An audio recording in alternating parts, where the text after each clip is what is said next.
ઇતિહાસના એ કાળા પાના આજે ખુલશે, જેમના પર સદીઓથી મૌનનો પહેરો હતો.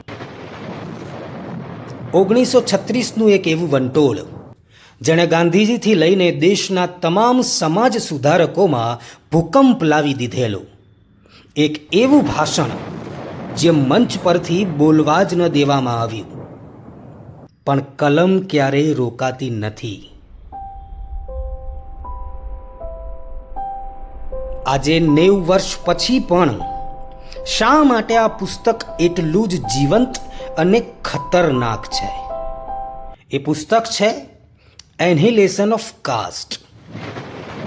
શું છે એ પુસ્તકની અંદર?